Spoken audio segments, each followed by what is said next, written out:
So who is the successor to Prophet Muhammad according to Sunni and Shia sources? Before I go into the Sunni and Shia sources in regard to this matter, I will briefly describe why it is good to adhere to the correct chosen successor, or rather I should say why it is important. But I do not mean it in a threatening way, rather if one is able to search for oneself the guide to adhere to after the Prophet, then that would be good upon oneself. Imagine the case of Prophet Muhammad. If we adhere to someone else than Prophet Muhammad under the time the Prophet lived, we would not be guided in accordance to Islam. Since a successor and not two has been chosen after the Prophet, it is definitely essential to follow the chosen one rather than one who is not chosen.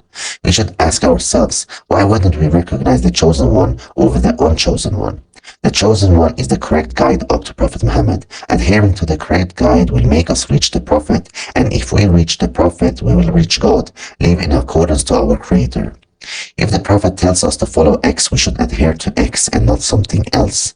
There are narrations within both sides of Islam that mentions if we do not bind ourselves with the Imam of our time or recognize who this person is, then it is as if we die a death of ignorance. Because clearly the one guide that is chosen comes with the correct teachings in accordance to the Prophet's teachings. Even for our time, it is important to bind ourselves to the correct guide, which is Imam Mahdi for all Muslims. If we do not recognize Imam Mahdi as our time's leader, we will not be fully aware of our life and our surroundings, thus would be astray from the religion. There cannot be two leaders after the Prophet. There is one God, one Prophet Muhammad, one angel Gabriel, and one leader after. To better understand the concept of having the correct guide up to Prophet Muhammad, holding onto the correct successor is by giving example of using a manual from a medicine to try to understand a mobile phone. We cannot use a description or a manual from a medicine for us to understand how to use a mobile phone. It requires the manual to that mobile phone for us to use the mobile phone correctly. Likewise, to understand the Prophet and eventually to understand God is to take a correct path up to Prophet Muhammad, which can only be done with correct guides throughout all times up to Prophet Muhammad. The unchosen guide will be as unfunctional as using the description of a medicine to try to use a phone. But why would we care about something that happened so long time ago? Isn't it then also true that the Quran is an old book and that Prophet Muhammad came over 1400 years ago, yet we adhere to the Quran and to the Prophet? Should we then not try to adhere to the correct guide up to Prophet Muhammad, whoever it is? As we have hopefully understood or at least know a bit better about this matter, we can dive into the Shia narrations and Sunni narrations about Abu Bakr and Imam Ali. Now in Shia sources the favor is only upon Imam Ali. There is no other than Imam Ali being described to be the next to come after Prophet Muhammad. When it comes to the Sunni sources, it indicates on either Abu Bakr or Imam Ali. The narrations in Sunni sources in favor of Abu Bakr are following: that all doors are to be closed to the mosque except for the door of Abu Bakr, that he is a Khalil to the Prophet, and the word Khalil in the Quran has been used to Prophet Abraham before he became an Imam to mankind as being a close friend to God. It is also mentioned within Sunni sources that Abu Bakr is promised paradise, and that once when Prophet Muhammad was sick, Abu Bakr led the prayer. Further Sunni narrations mention that the Prophet said, "Stick to Abu Bakr after him," and also that he was the most beloved by the Prophet, according to Sunni sources. In another Sunni narration, some companions described Abu Bakr to be the best and most knowing.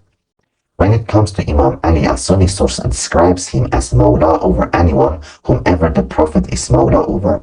The word Mawla in the Quran, Surah 10, verse 30, is used when describing God as master over someone, and in another Sunni source, the word Mawla is used for only God and Prophet Muhammad. Another Sunni narration states that Ali is the wali of every believer after the Prophet. The word wali has been translated in this narration to be meant as an ally, but in another Sunni source, when Abu Bakr describes himself as wali of the Prophet Muhammad, the same word is translated to successor. Further narrations states about Imam Ali that only a believer loves him and only a hypocrite hates him, meaning for one to know if one is a believer or a hypocrite, one should check within oneself for an answer if one loves Ali or not. It also states about Imam Ali that he, together with his family, in Imam Hassan, Imam Hussein and Fatima, was purified from all uncleanliness thoroughly.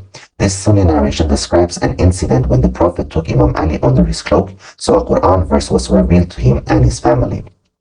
In one of the translations to this verse, it states also that they are purified from impurity of sin. We can read in another Sunni source that the Prophet have said that none should represent him except himself or Ali, but also in another narration that the Prophet before he died had a speech to his people stating that he is leaving behind two weighty things. If we adhere to it, we will not go astray: the Quran and his family from Imam Ali and his descendants.